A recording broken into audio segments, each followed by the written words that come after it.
ہم اپنے YouTube channel پر آپ دوستوں کو خوش آمدید کہتے ہیں۔ آج پھر ایک اخلاقی کہانی کے ساتھ آپ دوستوں کی خدمت میں حاضر۔ ایک ہرن کو بچہ جنم دینے کی حاجت پیش ہوئی۔ اسے محسوس ہوا کہ اس کا بچہ پیدا ہونے والا ہے۔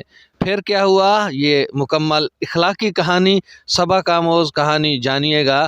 آج کی اس ویڈیو میں جڑے رہیے ہمارے ساتھ۔ بسم اللہ الرحمن الرحیم والصلاۃ والسلام علی رسول الکریم۔ میں امید کرتا ہوں کہ آپ سب دوست خیریت سے ہوں گے اور زندگی کی حقیقی خوشیوں سے لطف اندوز ہو رہے ہوں گے۔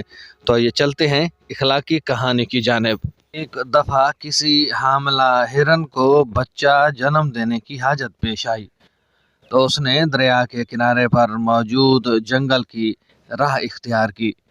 پھر یوں ہوا کہ اچانک موسم خراب ہو گیا، آسمان سے بجلی گری تو جنگل میں آگ لگ گئی۔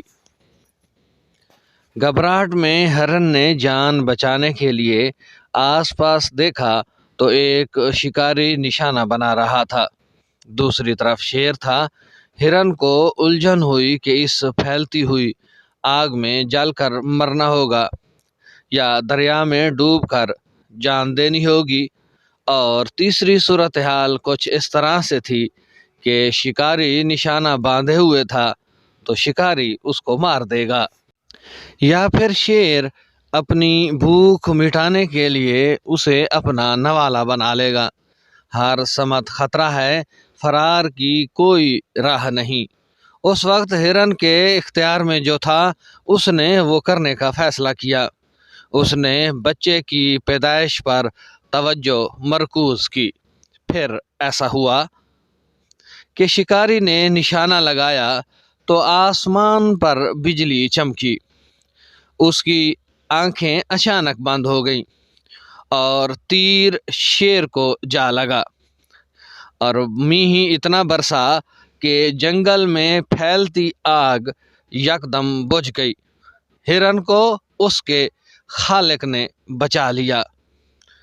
زندگی میں جب بھی کبھی مشکلات و مصائب چاروں طرف سے گھیر لیں تو اس وقت وہ کام کریں جو آپ کر سکتے ہیں۔ باقی چیزیں اس ذات کے لیے چھوڑ دیں جو اس کائنات کا خالق ہے، مالک ہے، ہمارا رب ہے، جس نے نظام عالم کو چاروں طرف سے گھیر رکھا ہے۔ وہی آپ کی حفاظت کرے گا، وہی آپ کو ان مشکلات میں سے نکالنے کا سبب کرے گا۔ انشاءاللہ مایوسی گناہ ہے، آپ نے صرف وہ کرنا ہے جو آپ کر سکتے ہیں، باقی سارا اللہ تعالیٰ کی ذات پر چھوڑ دیں۔ وہ مسبب الاسباب ہے، وہ آپ کو زندگی کی مشکلات سے نکالنے کا ضرور کوئی سبب کرے گا۔ اب تک کے لیے اتنا ہی۔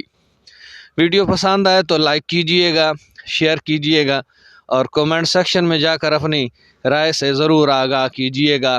آپ کی دعاؤں کا طالب آپ کا اپنا خان غلام مصطفیٰ بلوچ۔